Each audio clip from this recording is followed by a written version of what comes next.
Bismillahirrahmanirrahim. Alhamdulillahi Rabbil Alamin. Wassalatu wassalam ala al-Habibil Mustafa Abil Qasim Muhammad. Allahumma salli ala Muhammad wa ali Muhammad. Allahumma salli ala Muhammad wa ali Muhammad. Allahumma salli ala Muhammad wa ali Muhammad. Wa alihi at-tayyibin at-tahirin wa ashabihi al-muntajabin wa man tabi'ahu bi ihsan ila yaumiddin. A'udzu billahi minasy syaithanir rajim. Watlu 'alaihim naba'a ibnai Adam bil haqq idh qarraba qurbanan فتقبل من أحدهما ولم يتقبل من الآخر قال لأقتلنك قال إنما يتقبل الله من المتقين لئن بسطت يديك إلي لتقتلني ما أنا بباسط يدي إليك لأقتلك إني أخاف الله رب العالمين. أعوذ بالله من الشيطان الرجيم. يا أيها الذين آمنوا لا تأكلوا أموالكم بينكم بالباطل إلا أن تكون تجارة عن تراض منكم ولا تقتلوا أنفسكم إن الله كان عليكم رحيما. صدق الله العلي العظيم. Ayyuhal ikhwah, assalamualaikum warahmatullahi wabarakatuh. Alhamdulillah, kita dipertemukan lagi oleh Allah Subhanahu wa taala pada malam ini, dan kita sudah berada di tahun 1435. Hari ini adalah hari ke-6. Artinya umur kita telah kurang setahun. Mudah-mudahan amalan kita yang kita lakukan tahun lalu diterima oleh Allah, dan mudah-mudahan tahun ini kita lebih mampu untuk beramal saleh, bertaqarrub kepada Allah. Orang yang harinya sama dengan kemarin menurut Ali bin Abi Thalib, manusia yang rugi, hari ini harus lebih baik dari yang kemarin, dan esok harus lebih baik dari hari ini. Man kana yaumuhu mithlu amsihi faqad khasir. Begitu sabda beliau, siapa yang harinya seperti kemarin dia sungguh rugi. Setiap tahun baru semacam ini kita selalu ingin melihat apa yang sudah kita lakukan dan apa rencana kita yang akan kita lakukan di tahun ini. Manusia yang beruntung itu manusia yang suka menghisab dirinya sendiri daripada menghisab orang lain, menuding dan menuduh orang lain. Orang yang sibuk menghitung dirinya, menghisab dirinya, dia tidak ada waktu untuk menghitung dan menghisab orang lain. Karena kita sedang berangkat menuju kepada Allah, dan tiada satupun dari kita yang tahu apa kelak akhir kehidupan kita ini. Kita selalu mohon kepada Allah agar kita tetap hidup dengan Allah dan kelak mati husnul khatimah. Selagi kita belum tahu akhir kehidupan kita, selagi kita tidak punya waktu untuk meremehkan, apalagi menyalahkan orang lain, karena kita sedang sibuk dengan diri kita sendiri. Itu yang harus kita renungkan setiap kita masuk pada tahun baru. Setiap muncul bulan Muharram, setiap juga muncul dan tiba kesedihan umat Muhammad sallallahu alaihi wasallam. Setiap datang bulan Muharram ini, setiap mengingatkan kita pada peristiwa yang terjadi pada cucu Rasulullah sallallahu alaihi wasallam. Bulan Muharram adalah termasuk bulan yang disebut oleh Allah tahun ini ada setahun adalah 12 tahun dan 4 bulan. Setahun adalah 12 bulan. Dari 12 bulan itu ada 4 bulan disebut Ashhurul Hurum, bulan-bulan yang haram. Sehingga orang-orang jahiliyah pun mereka genjatan senjata kalau sedang perang demi menghormati bulan suci, bulan haram. Tetapi pernah terjadi di umat Muhammad sallallahu alaihi wa alihi, di bulan haram, bulan suci, terjadi sesuatu yang tidak boleh dilupakan oleh setiap pecinta Rasulullah sallallahu alaihi wa alihi. Terjadi peristiwa Karbala. Kenapa kita selalu harus mengingat peristiwa Karbala? Sering dilontarkan pertanyaan semacam itu. Walaupun mungkin juga kita akan bertanya balik, kenapa kita tidak mengingat peristiwa Karbala?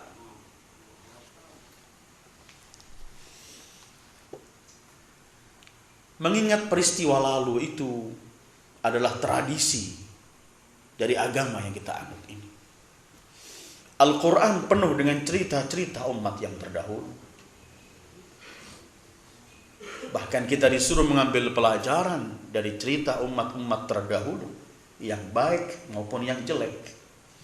Yang baik agar kita mampu kita meniru kebaikan itu, dan yang jelek agar kita tidak terperangkap melakukan kejelekan itu, agar kita tahu kejelekan itu, kemudian kita meninggalkan dan menjauhi kejelekan itu. Adapun peristiwa Karbala, peristiwa yang terjadi kepada manusia yang disebut oleh Rasulullah yang tidak berbicara kecuali wahyu, bahwa manusia itu adalah pemimpin seluruh penghuni surga. Pemimpin para pemuda penghuni surga.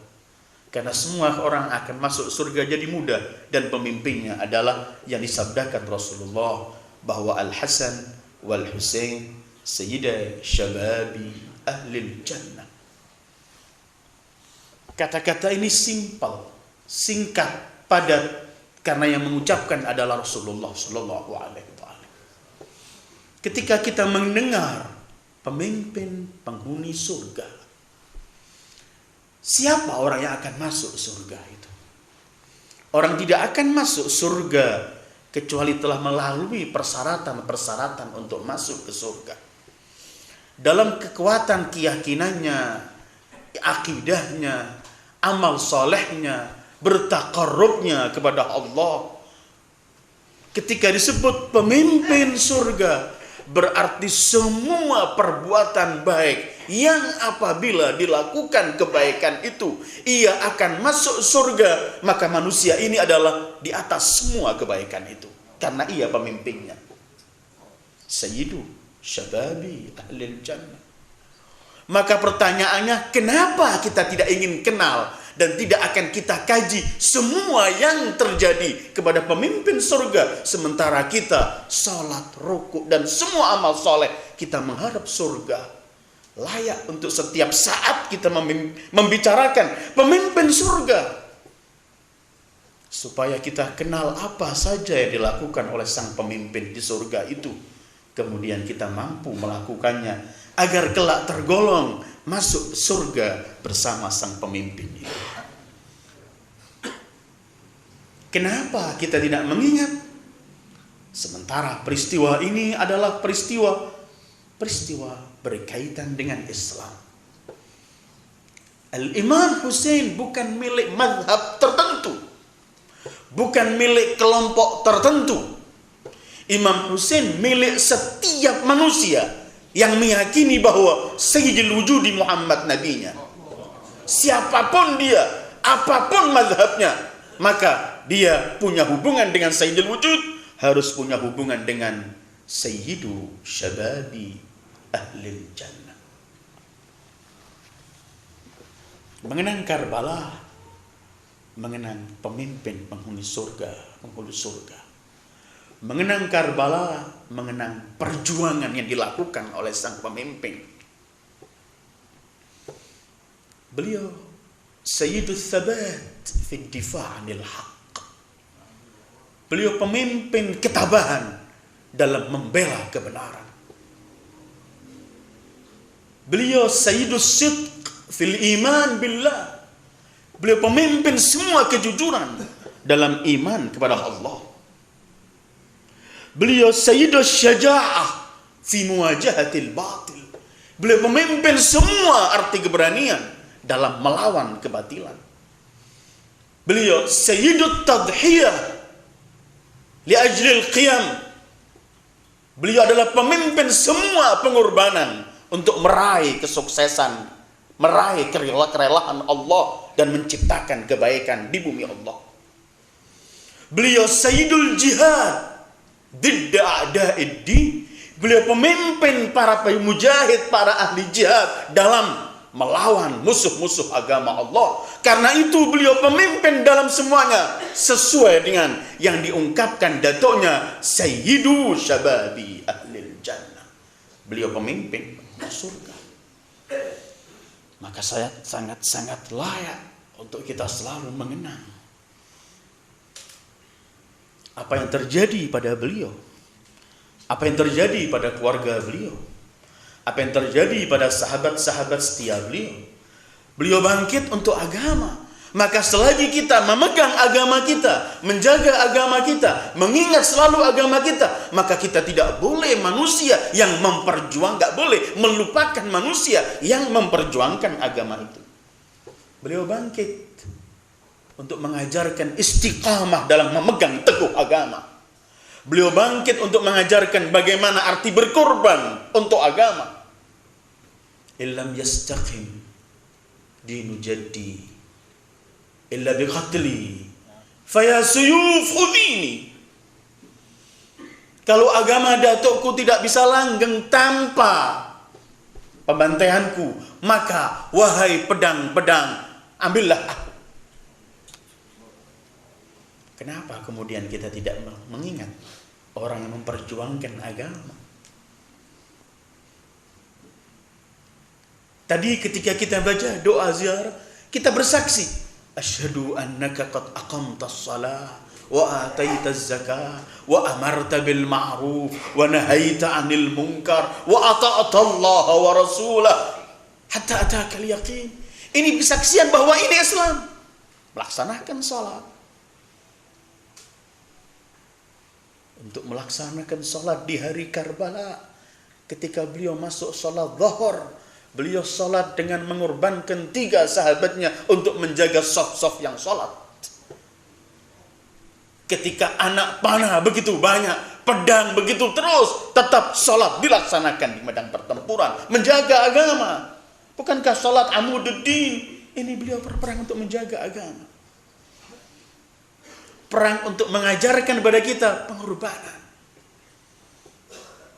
Untuk menjelaskan pada generasi demi generasi bahwa Islam di atas segalanya.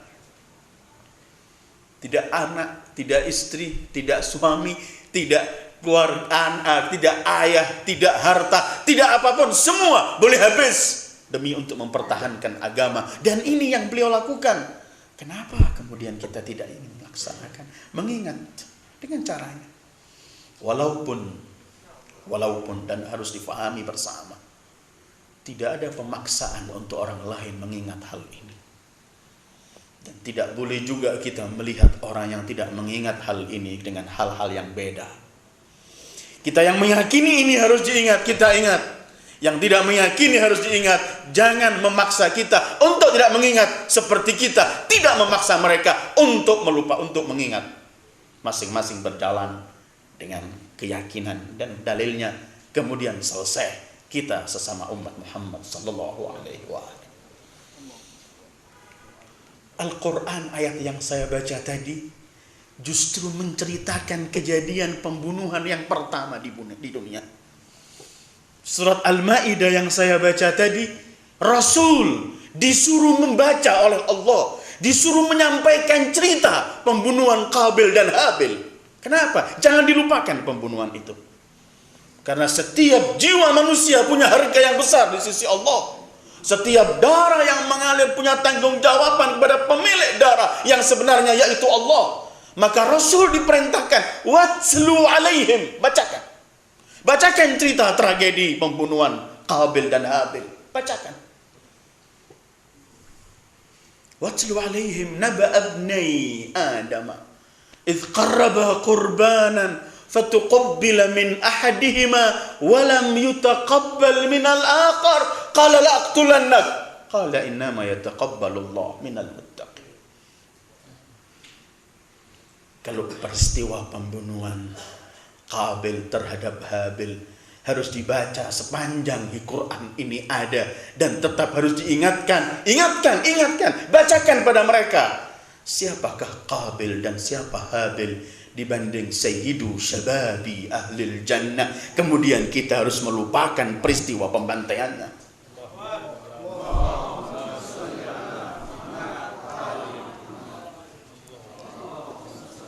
Al-Quran merekam pembantaian umat terdahulu, diabadikan oleh Allah supaya diingat seterusnya. Baca peristiwa Ukhdud. Qutila ashabul ukhdud an-nari dhatil waqud idhum 'alaiha qu'ud wa hum 'ala ma yaf'aluna bil mu'minina syuhud. Terkutuk mereka orang-orang yang membangun parit, kemudian parit dipenuhi dengan api dan membakar setiap orang yang beriman. Kenapa diabadikan oleh Allah cerita pembantaian ini? Enggak boleh dilupakan. Mengingat pembantaian demi pembantaian semacam ini bukan kita menghidupkan kembali dendam dan semuanya, tapi supaya hal ini tetap jelas di hadapan kita, siapa yang berjuang untuk agama dan siapa yang melecehkan agama. Qutila ashabul ukhdud an-nari dhatil waqud. Celaka, terkutuk ashabul ukhdud, yang disebut oleh beberapa mufassirin menyebutkan bermacam-macam mereka terjadinya. Ada yang mengatakan ia adalah Abu Nuwas al-Himyari di Yaman, yang ketika dia masuk agama Yahudi, maka setiap pengikut Isa dimasukkan di parit, dia buat parit yang panjang, dipenuhi api, dan kemudian yang tidak ikut agamanya dibakar. Peristiwanya diabadikan oleh Al-Quran ketika ada pemaksaan orang pindah agama. Qutila ashabul ukhdud.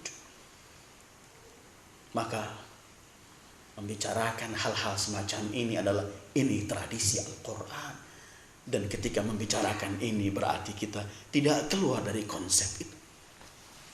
Al-Quran ketika menceritakan semua umat-umat terdahulu, yang baik dan yang jelek, tujuannya seperti Allah sebutkan dalam ayat lain, liyahlika man halaka an bayyinah wa yahya man hayya an bayyinah. Yang mau binasa, biar binasa. Tapi dia tahu kenapa memilih kebinasaan ini. Yang mau menggunakan akalnya dan hidup, silahkan ia milih. Tapi dia tahu kenapa ia milih ini. Silahkan.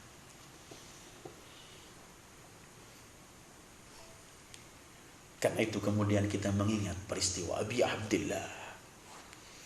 Abdillah al-Husain. Bagaimana yang terjadi pada beliau. Setiap kita mengingat Islam kita, setiap kita mengingat perjuangan demi perjuangan, jangan kita berkata lupakan masa lampau.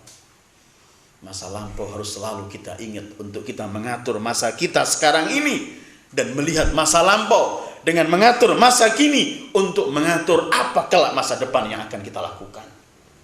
Zaman cuman kemarin, hari ini dan besok, dan tidak boleh dilupakan salah satu dari tiga ini. Karena itu kemudian setiap pecinta Rasulullah masuk di bulan ini mengingat Abi Abdillah. Dan lebih dari itu, bukankah satu-satunya manusia yang lahir di dunia langsung diadakan majlis azab dan ditangisi? Tidak ada seperti Imam Husain. Begitu lahir, Rasul menyambut dengan penuh gembira mendapat cucu. Jibril datang memberi tahniah dan memberi takziah. Beliau lahir untuk dipersiapkan mati syahid. Karena kesyahidan beliau dipersiapkan untuk menghidupkan umat.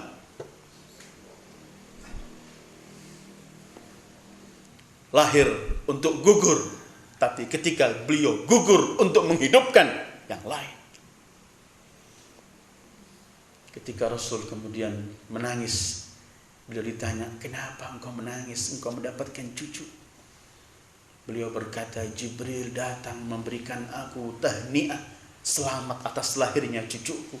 Tapi di waktu yang sama ia menyampaikan takziah bela sungkawanya karena anakku ini kelak akan dibantai oleh umatku. Maka apabila ada orang meneteskan mata untuk Abi Abdillah, bukan bid'ah yang dilakukan, tapi Rasulullah pertama yang menangisi Abi Abdillah al-Husain. Sementara menangis itu tidak dilarang oleh Al-Quran. Setiap orang dalam hidupnya melewati hal-hal yang kemudian dia nggak mampu menahan dirinya untuk menangis. Apakah ada yang lebih mulia dalam kehidupan kita dari Rasulullah dan keluarga suci Rasulullah?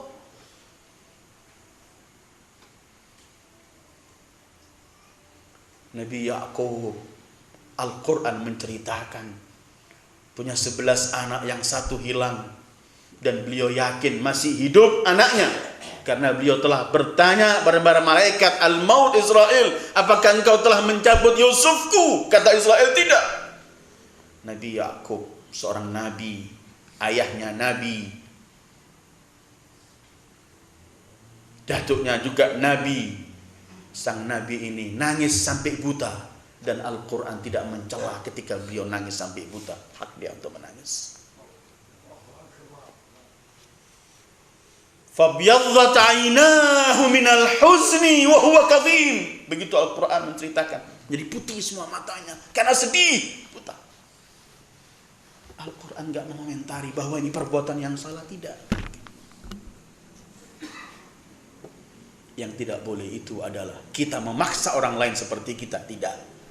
Sebagaimana kita tidak mau dipaksa orang lain agar sama seperti mereka. Masing-masing kita menghargai pendapatnya dan apa yang dianggap kuat dalil bagi dia, silakan.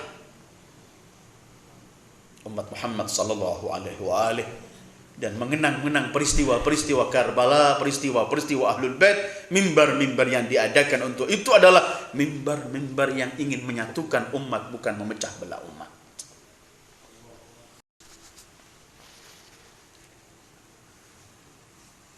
Beliau berjuang untuk menegakkan agama. Selagi kita cinta sama agama ini, selagi kita akan ingat semua yang berjuang demi agama ini. Wajar. Wajar dan sangat wajar.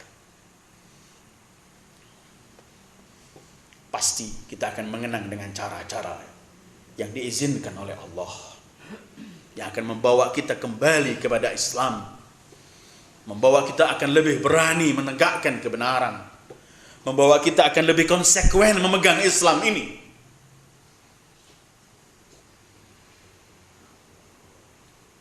Dan tidak pernah padam apapun usaha orang ingin menjauhkan manusia dari hal-hal yang agung semacam ini, percuma.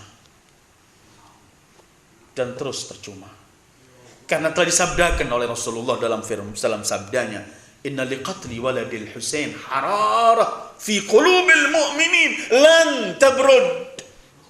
Pada peristiwa pembantaian putraku tetap menggema setiap dada kaum mukmin, tidak pernah padam. Tidak menyalahi orang lain, ingin duduk membicarakan apa yang salah kemudian. Dan mungkin yang paling aneh terjadi memang pada Abi Abdillah. Biasanya kalau orang itu wafat, kita semua yang ada di tempat ini pernah kehilangan keluarga, saudara, orang tua, kawan, tetangga. Biasanya orang wafat itu, hari ini wafat, semua kita sedih keluarganya. Hari kedua, hari ketiga, hari keempat mulai agak reda, seminggu udah, tahun depan selesai. Tapi untuk Abi Abdillah, setiap kita mengingat beliau seakan-akan baru saat itu terjadi pembantaian beliau. Ini yang disabdakan Rasulullah, hararah.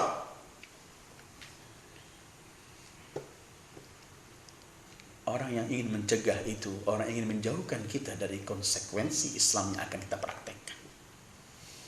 Sebenarnya yang mencegah itu adalah orang-orang yang punya kepentingan, manusia-manusia zalim yang takut kalau bendera Abi Abdillah dikibarkan akan menggoncangkan kursi-kursi mereka.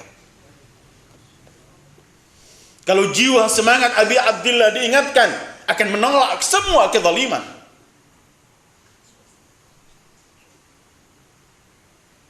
Tetapi tetap beliau akan hidup di tengah-tengah umatnya. Coba yang ingin saya kaji malam ini, walaupun sebenarnya saya ada ceramah sendiri sebelum ini, kenapa mereka membela Abi Abdillah dalam satu pertemuan dan kenapa mereka memerangi Abi Abdillah dalam satu pertemuan. Tapi yang ingin saya baca malam ini, setelah ingin saya sebut beberapa kronologi kejadian itu, kita akan mengatakan kenapa mereka sampai menjadi manusia-manusia beringis semacam ini. Kenapa? Ini akan kita kaji supaya kita menjauhi penyakit ini.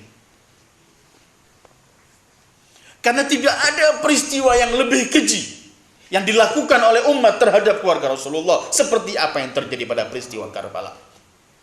Tidak ada. Kalau orang membaca kronologi kejadian Maktal Karbala kemudian tidak meneteskan air mata, jangan diharap mata itu akan meneteskan pada problem apapun di dunia ini.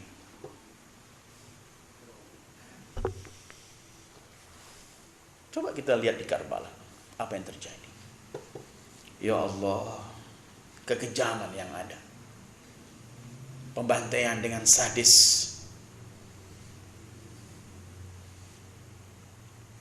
Kepala dipisahkan dengan jasad. Enggak cukup dengan itu, badan dicincang.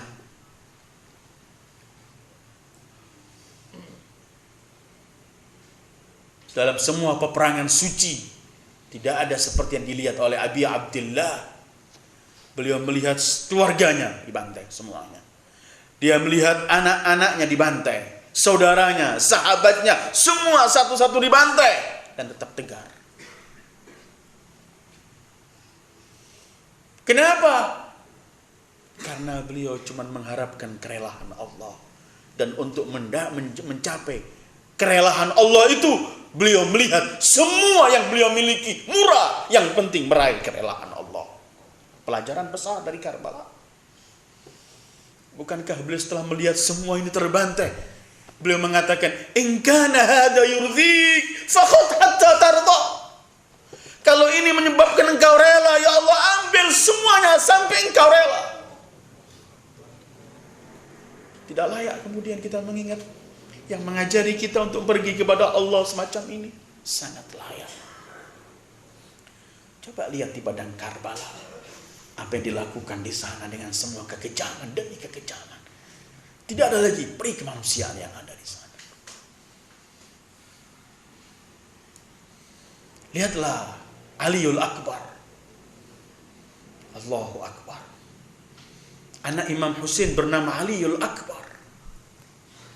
Yang wajahnya mirip Rasulullah. Suaranya suara Rasulullah. Kita mungkin kalau sekarang ini ada orang berkata, ada orang yang mirip wajah Rasulullah. Untuk Anda melihat orang itu, seluruh kekayaan Anda akan saya ambil. Silahkan diambil, walau cuma 3 menit kita akan melihat wajah itu. Wajah Rasulullah.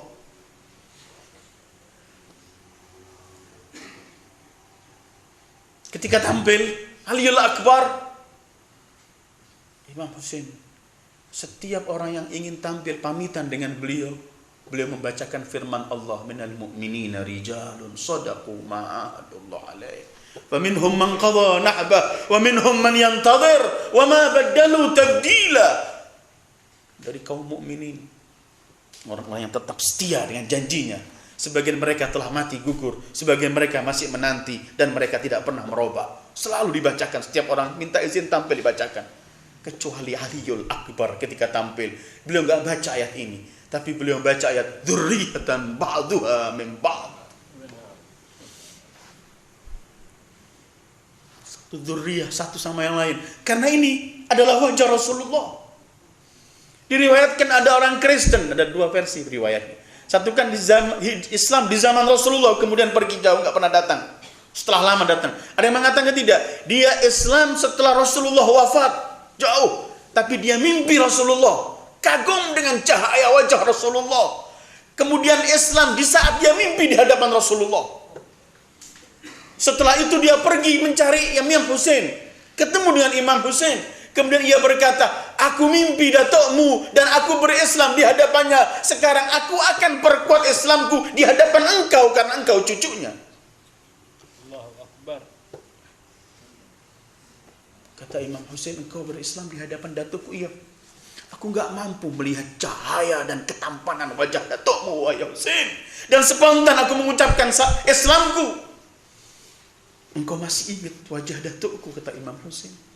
Tidak bisa kulupakan dalam sepanjang kehidupanku. Imam Husain memanggil Ali Al-Akbar, hari itu umurnya 8 tahun atau 10 tahun. Dipanggil. Bahkan disuruh nutup dulu. Kemudian ketika dibuka, Imam Husain bertanya, kamu lihat wajah ini?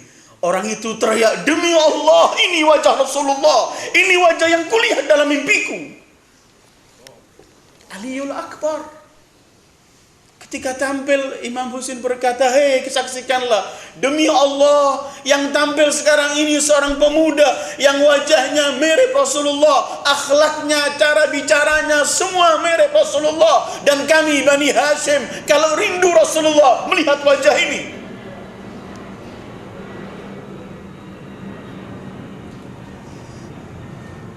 Tapi orang di sana tidak tergugah untuk berhenti mengingat wajah Rasulullah. Mereka bantai. Mereka bantai. Bahkan Imam Husain berdiri menyaksikan terus ketika lagi duel ini Aliul Akbar. Sampai ketika maju Ibn Ghanim di hadapannya, Imam Husain berdiri depan kemah. Wajahnya agak berubah. Ibu Aliul Akbar bernama Laila. Kemudian teriak, ya Aba Abdillah, kenapa tiba-tiba wajahmu berubah? Adakah sesuatu yang menakutkan untuk anakku? Allah, hati seorang ibu, ayyuhal ikhwah. Seorang ibu. Kata Imam Husain, Laila, doakan anakmu agar dikembalikan oleh Allah kepadamu. Karena yang dihadapi dia ini orang yang sangat-sangat berbahaya. Laila masuk. Ini pelajaran. Semalam saya sampaikan dalam pertemuan yang sama semacam ini. Dan harus selalu saya ungkapkan. Ini pelajaran. Ini Imam Husain memberikan pelajaran ketika beliau berkata, Laila, masuklah ke kemah, doakan anakmu. Karena doa seorang ibu diterima oleh Allah. Ayyul ikhwah, sering kita keliling minta doa kemana-kemana. Kita lupa di rumah kita ada ibu yang dikabulkan oleh Allah doanya apabila kita minta. Pelajaran. Sampai di situ pun Imam Husain masih memberi pelajaran. Ini semua pelajaran indah. Karena itu layak dikaji dan harus dikaji. Laila masuk, cucurkan air mata dalam sujudnya di kemahnya, berdoa, ya Allah, demi keasingan Abi Abdillah di tempat ini, ya Allah, demi zat engkau ya Allah yang mengembalikan Yusuf pada Yakubnya, kembalikan putraku padaku.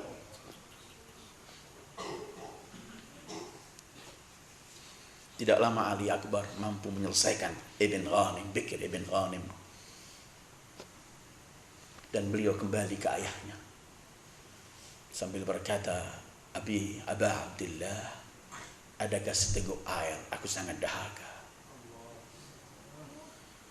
Sabarlah anakku. Sebentar lagi datukmu akan memberikan minuman yang kamu tidak akan dahaga selamanya. Beliau berpamitan akan pergi kembali ke medan pertempuran, dipegang oleh Abi Abdillah Husain. Anakku, jangan. Berpamitlah kepada ibumu. Ia sedang berdoa untukmu tadi, Laila. Allahu Akbar. Imam Husain, Imam Ali Al-Akbar menuju ke kemah. Di depan kemah ada Sukainah. Sukainah kemudian melihat Ali Al-Akbar datang, cepat-cepat pergi ke Laila, memberitahu Ali Al-Akbar datang. Laila bangun dari sujudnya dengan cucuran air mata, dipeluk erat putranya.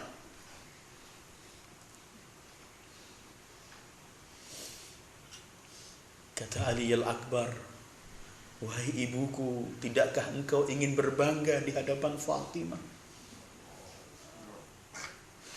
Wahai ibuku, lihatlah wanita-wanita di kemah itu. Ada yang kehilangan suaminya, ada yang kehilangan anaknya, ada yang kehilangan orang tuanya. Tidakkah kemudian kamu juga bangga kelak apabila berjumpa dengan Fatimah? Kamu berkata, oh Fatimah, aku korbankan anakku demi anakmu. Ibunya memeluk erat kemudian berkata, benar putraku, pergilah dan putihkan wajahku di hadapan ibumu Fatimah, ibu ayahmu. Dihabiskan, maju, terbunuh,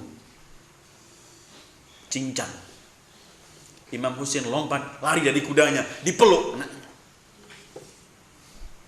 Di akhir hayatnya dipeluk, diletakkan pipinya dengan pipi Imam Husain Aliul Akbar. Beliau berkata, oh anakku Aliul Akbar, setelah kematianmu tidak ada nilai bagiku semua dunia ini. Aliul Akbar dengan suara akhir, ayah, benar, aku telah melihat datukku membelikan air ini, dan aku telah melihat ibumu Fatimah. Kemudian beliau mengucapkan alaikassalam ya Aba Abdillah dan gugur. Lihatlah Ar-Radhi, Abdullah Ar-Radhi, anak kecil, umur 6 bulan. Beliau pergi ke kemah. Kata Zainab, wahai saudaraku, tolong mintakanlah air. Rabab, ibu anak ini sudah gak bisa menyusui lagi, gak ada air berhari-hari. Dan anak ini bergemetar, kurang air, kering bibirnya. Beliau bawa oleh Abi Abdillah. Ayolah ikhwah, kadang-kadang kita perlu merenungkan siapa beliau ini. Imam Husain, cucu Rasulullah. Baru 50 tahun Rasulullah wafat. Baru 50 tahun.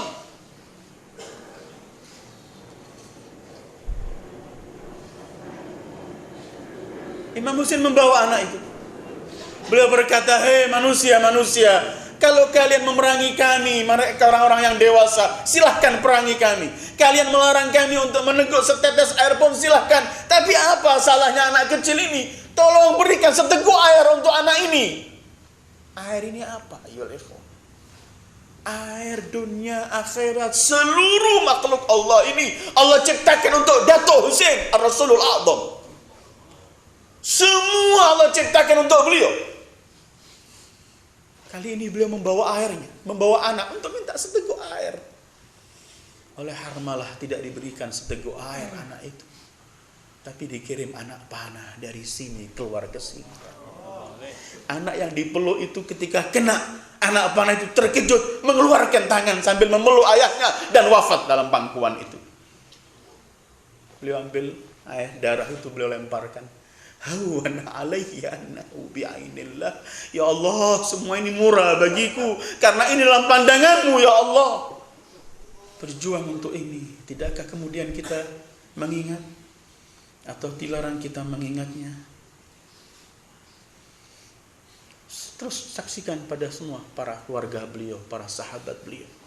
Karena di padang Karbala itu sahabat-sahabat setia beliau, sebelum dimulai pertempuran itu, mereka datang kepada Imam Husain. Beliau berkata, kami kenal keluarga Bani Hashim, keluarga kamu wahai Husain. Selalu dalam pertempuran kalian maju depan, tapi tolong kali ini biar kami lebih dahulu maju sebelum kalian.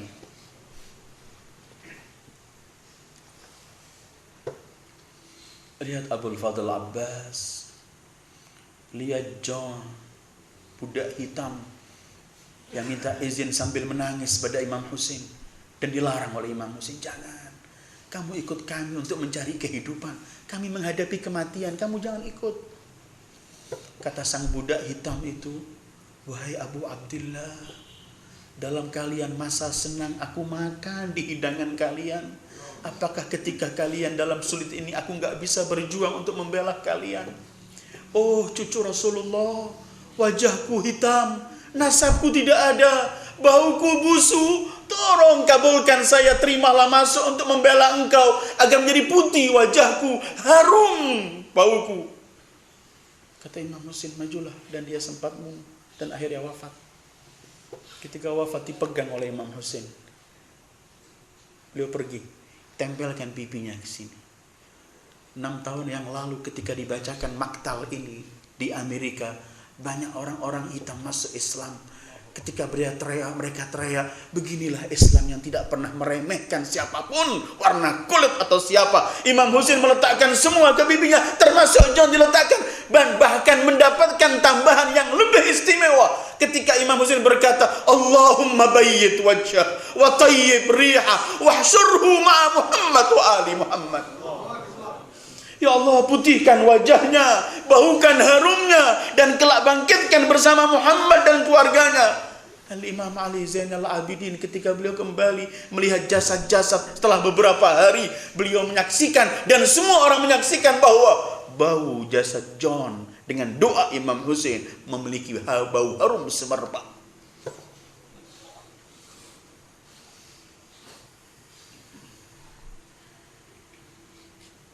Kemudian beliau menangis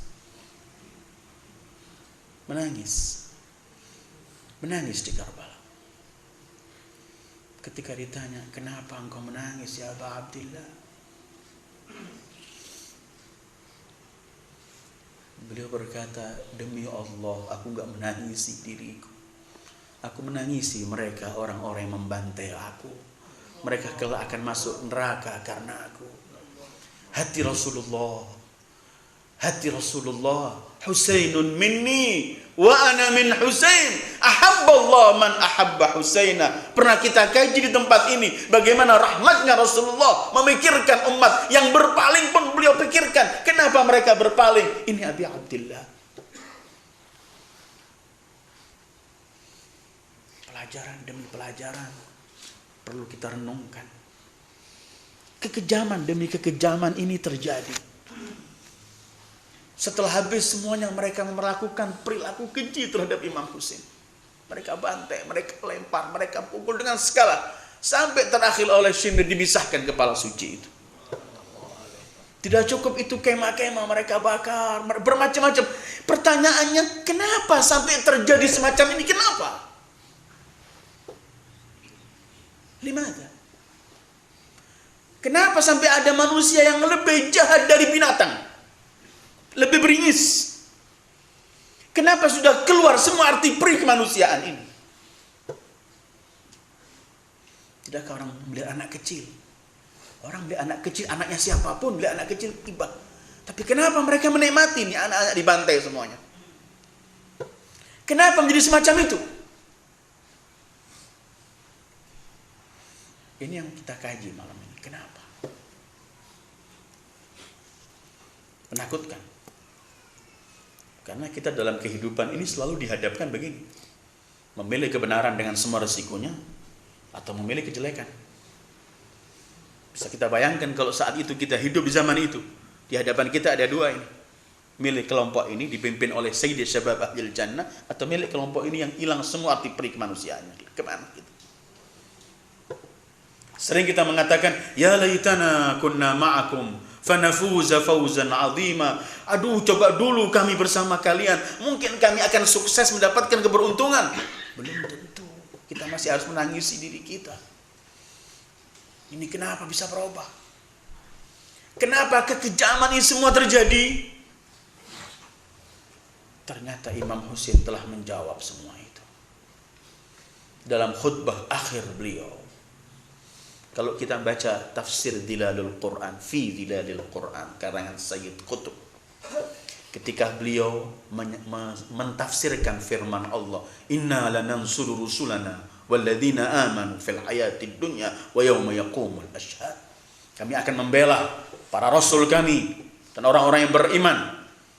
Dalam tafsir itu beliau menyebutkan Sayyid Qutb, khutbah Husain bin Ali, khutbah Husain putra Ali di padang Karbala, khutbah yang membangkitkan semangat perjuangan. Khutbah sesingkat itu tidak mampu dilakukan oleh siapapun selain Husain, walaupun disampaikan dalam beribu tahun.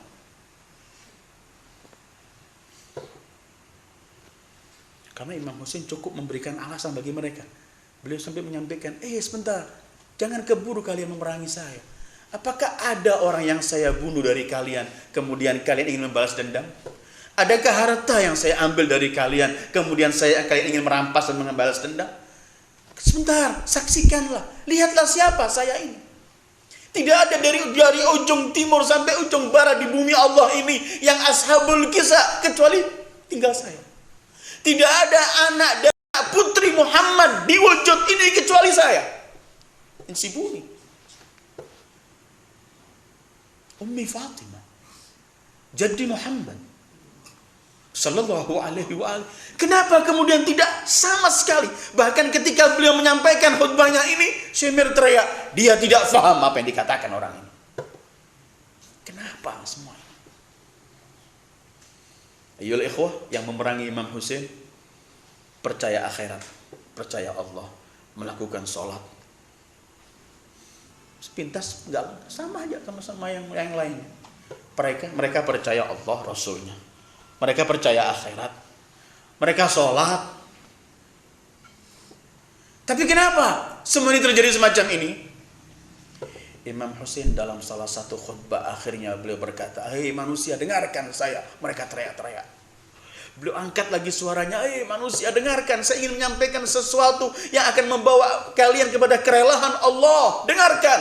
Mereka teriak-teriak. Terakhir beliau berkata, "Kalian memang tidak akan mendengarkan kata-kataku.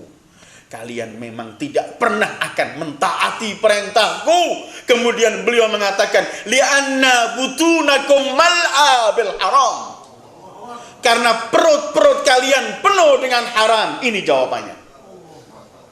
Ini jawabannya. Sehingga kita juga harus mempersiapkan diri. Hati-hati kita kemasukan yang ini. Kita akan berubah menjadi manusia yang begitu mulia. Akan menjadi binatang buas yang menakutkan. Lihat yang kita saksikan di hari-hari ini. Seorang ayah membunuh anaknya. Seorang anak membunuh ibunya. Seorang bermacam-macam kejadian. Semua ini akibat li'anna butunakum mal'a bil haram. Karena itu ayat dalam surat An-Nisa yang saya baca tadi di awal juga, ya ayyuhalladzina amanu la ta'kulu amwalakum bainakum bil batil illa an takuna tijaratan an taradin minkum wa la taqtulu anfusakum innallaha kana bikum rahima. Hai orang-orang yang beriman, jangan kalian memakan harta sama kalian dengan cara batil. Artinya dengan cara haram. Yang aneh ayat ini mengizinkan kita dalam perdagangan. Illa antijaratin antaradin. Kecuali perputaran harta dengan bisnis niaga yang sama, rela. Kemudian Allah menggandengkan begini. Wala taqtulu anfusakum. Jangan kalian membunuh diri kalian sendiri. Apa hubungan makan haram dengan membunuh diri sendiri? La taqtulu anfusakum bisa diartikan bunuh diri. Dan banyak orang frustasi terlalu banyak haram mengakhiri hidupnya dengan bunuh diri. Atau wala taqtulu anfusakum menyebabkan membunuh jiwa-jiwa lain. Atau arti ketiga, wala taqtulu anfusakum, jangan kalian membinasakan diri kalian sendiri dengan makan haram. Termasuk yang paling membinasakan kita adalah kita akan melanggar semua rel Allah dan ketentuan Allah. Tidak kenal pri kemanusiaan dan semuanya karena penuh dengan haram. Li'anna butunakum mal'a bil haram. Melihat anak kecil, tidak lagi dia tega walaupun dibantai, dibelah kepalanya. Melihat cucu Rasulullah, melihat orang yang mirip wajahnya seperti Rasulullah, melihat apapun, melihat wanita-wanita, dia hilang semuanya. Bahkan kalau mengambil anting-anting kelamaan ditarik supaya lepas dan melukai telinga itu. Habis manusia. Syimir ibn Dzil Jausan ketika duduk di dada Abi Abdillah, akhir hayat Abi Abdillah, beliau berkata, tidakkah engkau tahu kamu sedang duduk di dada siapa? Dia bilang, aku tahu engkau adalah adalah Husain, ibumu Fatimah, ayahmu Muhammad, abahmu Ali, dan mereka semua punya syafaat di akhirat. Tetapi aku lebih mengharapkan imbalan Ibnu Ziyad membawa kepalamu daripada syafaat datukmu. Lianna butunakum mal'a bil haram. Ini harus kita perhatikan. Jangan kita mengatakan mereka. Kita pun bisa melakukan hal sekeji itu kalau sebabnya ada pada kita, wa na'udzubillah. Lianna butunakum mal'a bil haram. Akan saya bacakan beberapa riwayat berkaitan mencari atau makan barang haram. Berbahaya ayyuhal ikhwah. Jangan kita kejar sesaat kenikmatan, tapi kita akan jauh dari Allah, jauh dari semuanya, wa na'udzubillah. Ada orang ingin mempertahankan nama baiknya, kemudian dengan semua cara ia ambil. Percuma nama baik, apa yang kita raih kalau kita menjadi makhluk terkutuk di hadapan Allah? Status kita atau apapun gak ada nilainya. Lianna butunakum mal'a bil haram. Karena itu kemudian Al-Quran banyak membawa pada kita orang yang makan haram. Itu dianggap oleh Al-Quran makan memasukkan di perutnya api. Ada beberapa ayat, satu contoh saya baca. A'udzubillahi minasyaitonir rajim. Innal ladzina ya'kuluna amwalal yatama zulman innama ya'kuluna fi butunihim nara wa sayaslawna sa'ira. Mereka orang-orang yang makan harta anak-anak yatim dengan kejam dan zalim, sebenarnya mereka sedang makan di perut mereka api. Dan kelak akan dimasukkan ke api neraka jahanam. An-Nisa ayat 10. Atau surat Al-Baqarah 7174. Innal ladzina yaktumuna ma anzalallahu minal kitab wa yashtaruna bihi thamanan qalila ulaika ma ya'kuluna fi butunihim illa nara. Mereka orang-orang yang menyembunyikan kebenaran yang diturunkan oleh Allah. Mereka yang memperjualkan agama, mendapat uang dengan memperjualkan nama agama, mereka akan mendapatkan keuntungan yang sedikit, dan yang sedang mereka makan itu adalah sebenarnya api.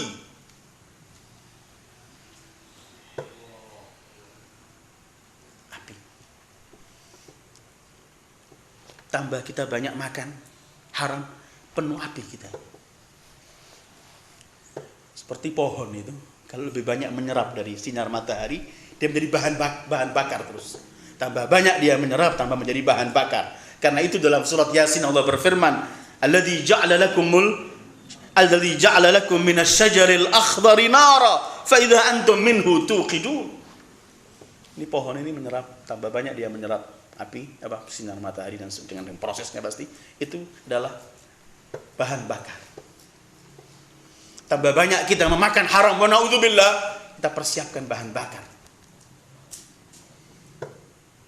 Karena itu anehnya nanti di akhirat ini, kalau api di dunia ini kita bakar, yang akan terbakar yang di luar ini, baru terus sampai masuk ke dalam. Tapi api akhirat tidak. Bara bakarnya itu keluar dari dalam, baru keluar. Dari dalam baru keluar. Narullahil muqadah allati tattali'u 'alal afidah. Sumber apinya di hati, karena hati itu yang jelek. Dengan hati itu dia makan haram, dengan hati itu dia meremehkan, membunuh orang, dengan hati itu dia menjual belikan agama, dengan hati itu menzalimi anak yatim, maka hati itu adalah bahan bakarnya sendiri kelak. Narullahil muqadah allati tattali'u 'alal afidah.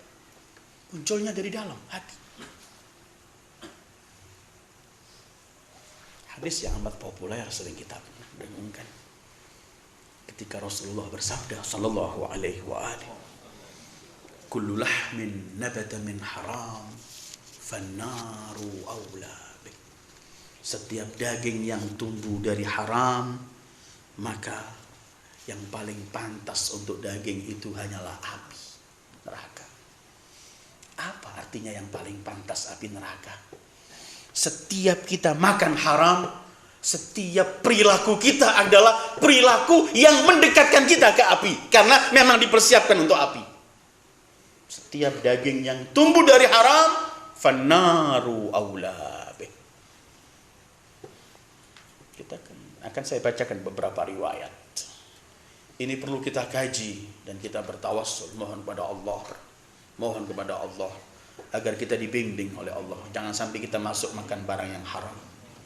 Lebih baik kita sabar tidak punya daripada mencari hal-hal yang akan menyebabkan diri kita jadi bahan api sendiri. Wa na'udzubillah. Memang orang yang mencari halal itu pahalanya besar di sisi Allah. Rasulullah pernah bersabda, al-ibadatu sab'una juz'an afdaluha talabul halal.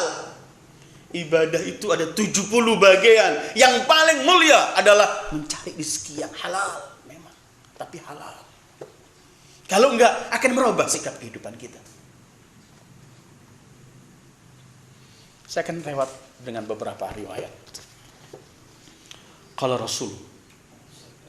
Rasul sallallahu alaihi wa alihi wasallam, man iktasaba malan min ghairi hillihi kana zaduhu ila nar. Siapa yang mencari harta bukan dari jalur yang dihalalkan oleh Allah, maka harta yang ia cari itu adalah bekal dia menuju ke neraka. Ada apa kita susah-susah cari bekal menuju ke neraka?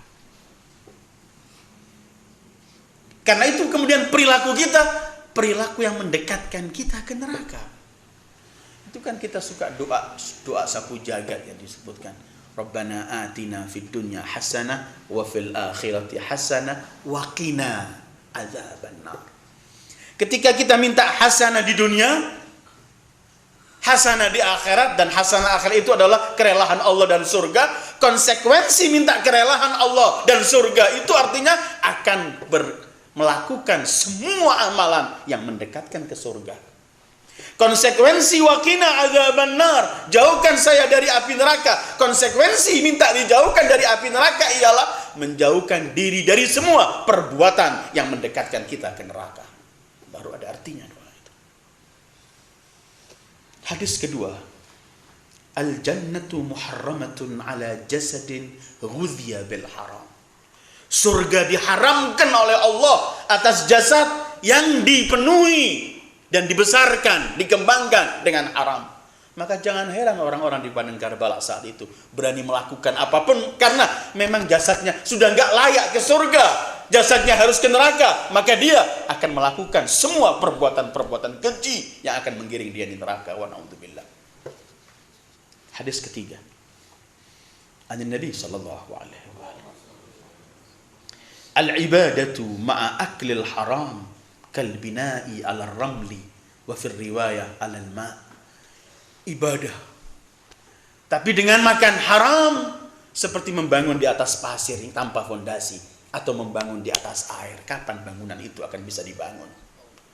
Ibadah begitu banyak, umroh setiap bulan, ngasih anak yatim sekian saat, tapi semua dari haram. Dengarkan firman Allah yang saya baca ketika Allah menceritakan Qabil dan Habil. Kenapa Allah menerima sajian Habil, menolak Qabil? Allah akhiri, innama yataqabbalullah minal muttaqin. Yang diterima oleh Allah hanya dari orang-orang yang bertakwa, dan orang bertakwa tidak pernah berinfak dari yang haram, tapi semua dari yang halal. Hadis keempat. An Nabi sallallahu alaihi wa alihi. Man akala luqmata haram lam tuqbal lahu salat 40 laylah wa lam tustajab lahu da'wat 40 sabaha wa kullu lahmin yumbituhu al-haram fan-naru awla bih wa innal luqmata al-wahidah ambatat al-lahma yumbitul lahma. Orang yang makan seteguk atau apa kalau nasi, sesuap nasi dari haram, Allah enggak terima 40 hari sholatnya enggak diterima oleh Allah. 40 hari enggak diterima doanya oleh Allah. Dan setiap yang daging yang tumbuh dari haram, maka tempatnya cuman api neraka. Dan kemudian beliau meneruskan, wa innal luqmata ambatat. Satu suap nasi pun, satu suap itu akan menghidupkan daging, dan itu sudah enggak pantas untuk surga. Kalau sudah daging ini tumbuh dari haram, maka semua yang akan kita lakukan adalah hal-hal yang akan mendekatkan kita ke neraka dan menjauhkan ke surga. Wa na'udzubillah. Rasul pernah bersabda kepada Ali bin Abi Thalib, "Ya Ali, man akala al-haram iswadda qalbuh wa khalafa dinuh wa dha'ufat nafsuh wa hajjaballahu da'watah wa qallat ibadatuh." Hey Ali, siapa yang makan haram akan gelap hatinya. Kalau sudah hati gelap, mau kemana kita? Wa man lam yaj'alillahu lahu nur, fama lahu min nur. Kalau Allah sudah enggak membagikan cahaya, dari mana ia akan mendapatkan cahaya? Habis sumber cahaya Allah. Ya Ali, siapa yang makan haram akan jadi hitam, gelap hatinya. Dia akan meninggalkan agamanya, akan lemah jiwanya, dan Allah akan hijab doanya, dan akan sedikit ibadahnya.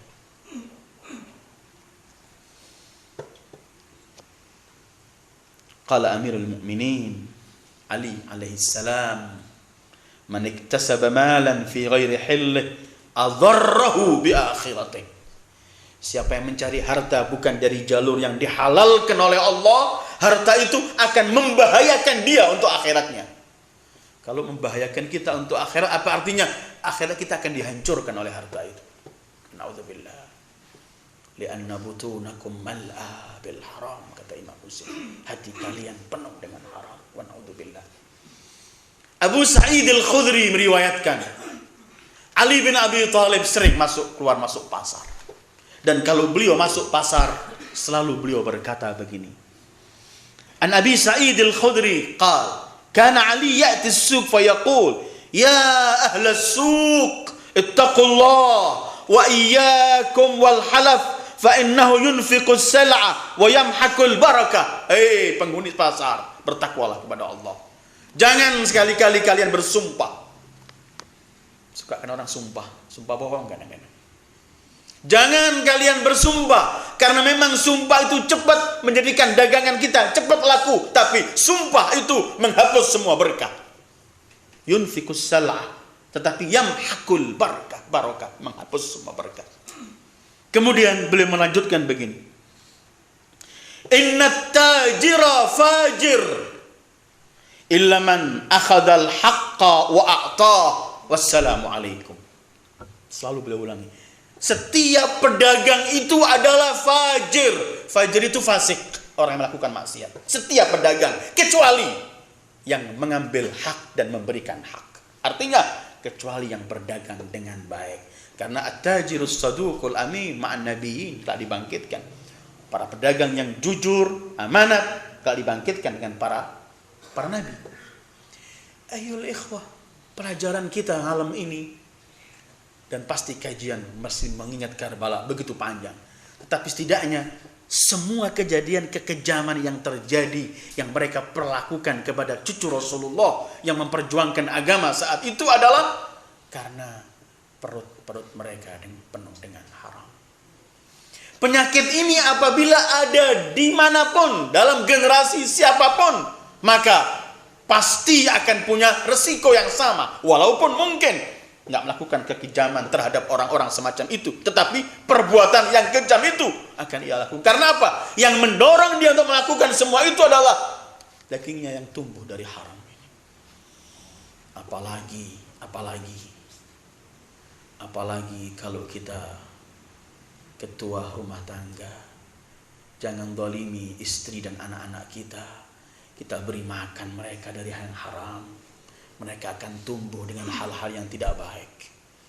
Orang yang paling zalim itu adalah ketua rumah tangga yang memberikan makanan haram, pakaian haram, harta haram kepada anak cucunya. Imam Ali ketika ditanya manusia yang paling menyesal dan rugi siapa ya Ali bin Abi Thalib, beliau berkata manusia yang susah payah mengumpulkan harta, ketika ia mati nggak pernah berinfak pada hartanya, kemudian hartanya dipakai ahli warisnya untuk berbuat kebaikan, yang jelek datang kepada dia, yang meninggalkan kebaikan itu datang diambil oleh anak-anak yang melakukan kebaikan.